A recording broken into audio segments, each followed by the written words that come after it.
تو ان پر ایمان لایا جائے اور ان کی اتباع کی جائے۔ اس صورت کے آغاز میں پہلے جو اس کی چند آیات ہیں ان میں اللہ تعالیٰ نے ایمان والوں کی کچھ اوصاف اور کچھ نشانیاں بیان کی ہیں۔ ایمان والے کون ہوتے ہیں؟ کچھ نشانیاں اور کچھ اوصاف اللہ تعالیٰ نے بیان کیے ہیں۔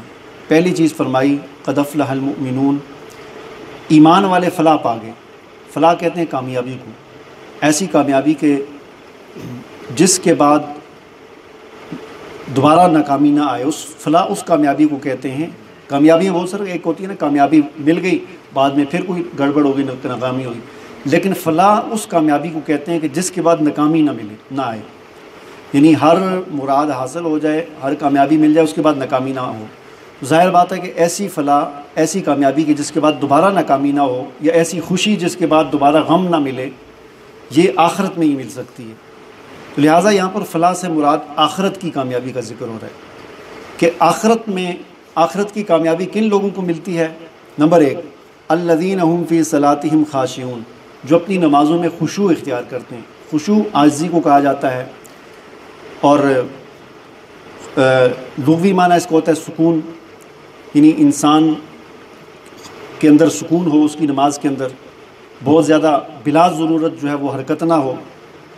یعنی صحابہ کرام کے بارے میں آتا ہے کہ وہ اتنا سکون ہوتا تھا کہ پرندے آ کر بیٹھ جاتے تھے، تو بلا ضرورت حرکت نہ ہو۔ ہاں کوئی بعض اوقات انسان کی کوئی ضرورت ہوتی ہے، بہت زیادہ کسی آدمی کو خارش آ گئی یا کوئی اور اس قسم کا مسئلہ ہو گیا، تو ایک الگ ایک مجبوری ہے، ہاں جی، یا چھینک آ گئی تو اس کے بارے میں بھی ہے اجازت ہے کہ باسی اگر آ جاتی ہے تو اس کے بارے میں بھی ہے کہ آدمی جو ہے کھڑا ہے تو اپنا سیدھا ہاتھ جو ہے وہ منہ کے آگے رکھ دے، کسی اور حالت میں ہے تو پھر الٹا ہاتھ جو ہے وہ رکھ دے۔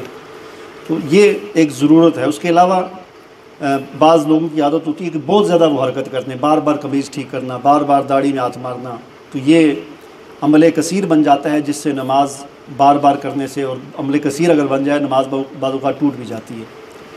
تو نمازوں کے اندر خشوع جو ہے یہ ایمان والوں کی علامت کے طور پر یہاں پر بیان کیا گیا ہے کہ ہماری نمازوں میں خشوع ہونا چاہیے، عاجزی ہونی چاہیے۔ فرمایا والذین هم عن اللغو معرضون، ایمان فلاح پانے والے ایمان والے جو ہیں ان کی دوسری علامت یہ ہے کہ وہ لغو سے، لغو کہتے ہیں بے مقصد چیز، اس سے اعراض کرتے ہیں۔ والذین هم للزکاة فاعلون، وہ اپنا تزکیہ کرتے ہیں۔ والذین هم لفروجہم حافظون، شرمگاہوں کی حفاظت کرتے ہیں۔ اور والذین هم لاماناتہم وعہدہم راعون، ایمان والے وہ ہیں جو امانتوں کی بھی رعایت کرتے ہیں اور وعدوں، عہد جو ہوتے ہیں ان کی بھی رعایت کرتے ہیں۔ امانتیں دو طرح کی ہوتی ہیں، ایک وہ امانتیں ہیں جو اللہ نے ہمیں دی ہوئی ہیں، ایک وہ امانتیں ہوتی ہیں جو ہماری آپس میں ایک دوسرے کے پاس، تو دونوں کی رعایت کرنا۔ اللہ کی امانتیں کیا ہے؟ زندگی اللہ کی امانت ہے ہمارے پاس، اولاد ہمارے پاس اللہ کی امانت ہے، پیسہ مال دولت یہ اللہ کی ہمارے پاس امانت ہے، یہ ہمارے نہیں، یہ چیزیں یہ ساری اللہ کی امانتیں ہیں، ان کے اندر خیانت نہیں کرنی۔ زندگی اللہ کی امانت ہے تو زندگی کے اندر خیانت نہیں کرنی، اسی لیے خودکشی کرنا حرام ہے۔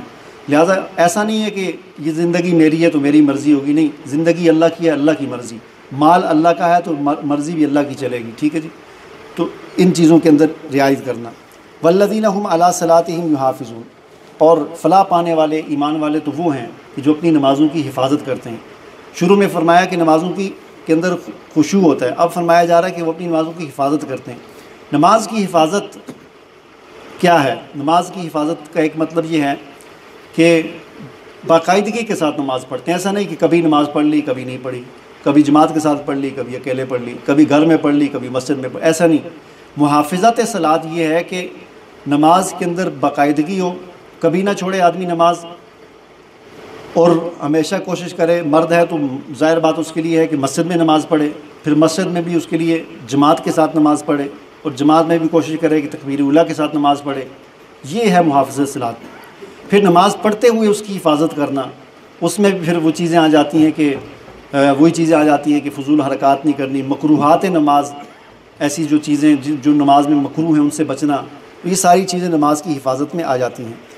تو فرمایا کہ یہ وہ اوصاف ہیں، اولئک هم الوارثون، جس کے اندر یہ اوصاف ہوں گے، الذین یرثون الفردوس، فرمایا کہ یہ فردوس کے وارث بنیں گے، جنت الفردوس کے وارث بنیں گے جن کے اندر یہ اوصاف ہوں گے۔ تو ہمیں کوشش کرنی چاہیے کہ یہ اوصاف ہمارے اندر پیدا ہو جائیں اور ہم بھی جنت الفردوس کے وارث بنیں۔